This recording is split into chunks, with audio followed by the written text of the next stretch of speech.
Radio One, musique, info et vous sur le www.r1.mu.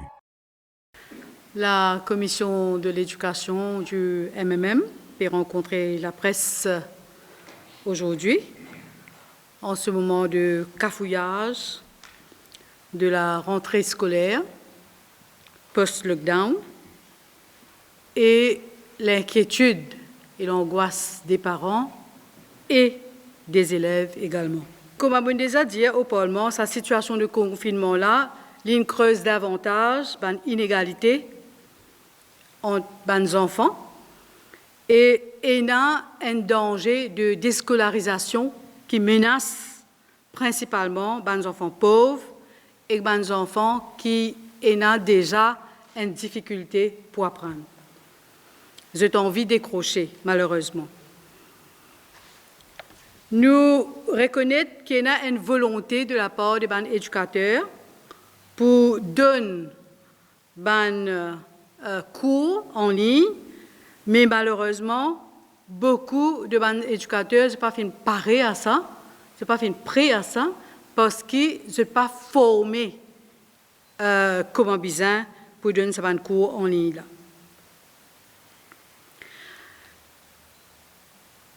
Secteur secondaire maintenant. Nous constatons qu'il y a aussi une standardisation programme e-learning. Selon nous, l'information, moins que 25% des étudiants sont capables de suivre ce cours-là en ligne en raison de non-accessibilité à Internet. Au départ, ça annonce toute la rentrée pour en août. Après, pour la crèche, il annonce la rentrée pour le mardi 2 juin. Alors, l'annonce vient faire le vendredi 28 mai pour une rentrée le mardi 2 juin. Je te réalisais quelle qualité cafouillage ça finit là pour préparation, pour nettoyage de la crèche, préparation d'un employé, test, etc., etc. Donc, finit là un cafouillage.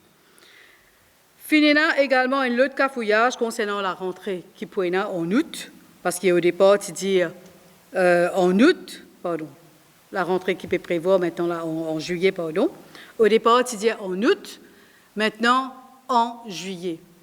Et tout cela confirmé qu'il peut y avoir une communication digne de ce nom entre la ministre de l'Éducation et son Premier ministre. Côté calendrier scolaire, laisse-nous dire haut et fort qui, sa deuxième trimestre qu'ils ont fait un travail, 21 semaines, c'est trop long. Pédagogiquement, c'est pas possible. Jamais finira un trimestre 21 semaines. D'ordinairement, un trimestre, c'est 13 semaines, 12 à 13 semaines. Et là aussi, comment me dire, le ministère pas fin consulter personne, pas fin consulter les stakeholders, qui dit parents, qui dit étudiants, qui dit l'association professeur, syndicat professeur, s'il y fait une consultation comme un besoin, mais aussi il peut venir avec une meilleure formule. Laisse-nous dire, il est possible de faire l'examen, tout l'examen, ça l'année-là. Avec l'arrangement nécessaire et avec Cambridge, l'examen est possible à partir de décembre ou mi-décembre et termine en janvier. C'est possible. Et c'est possible réaménage un calendrier quand nous avons 13 semaines deuxième trimestre et 12 semaines troisième trimestre, ça l'année la même. Qui fait à me dire ça? Parce que quand nous faisons l'examen l'année prochaine, en avril-mai. Qui lui peut dire? Avant tout, il peut dire les enfants-là peuvent perdre 1 an dans la vie. Premier, quelque chose. Tous ces enfants-là peuvent perdre 1 an parce qu'avril-mai, résultat, le ministre Lamine dit pour entendre en août. Donc, beaucoup d'enfants, l'université, l'université, pour perdre 1 an.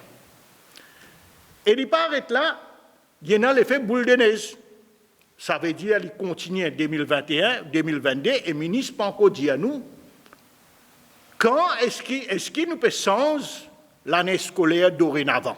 Mais moi, quand je pas réfléchi, normalement, get ça l'année là même, nous sommes dans le premier trimestre, nous finissons 8 congés publics.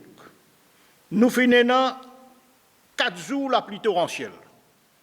Nous finissons 2 cyclones. Qui veut dire un premier trimestre qui, tout pour tout, finit faire jusqu'à 41 jours. Alors, nous posons la question, est-ce que c'est meilleures conditions dans qui, quand vous pouvez faire l'idée dans 3 mois, ou 3e trimestre, peut venir janvier à mars, c'est le plus mauvais moment pour faire un 3e trimestre, pour préparer un enfant, pour y aller compose un examen SI, HSI, qui, pour déterminer le futur de l'enfant. Radio One sur le www.r1.mu.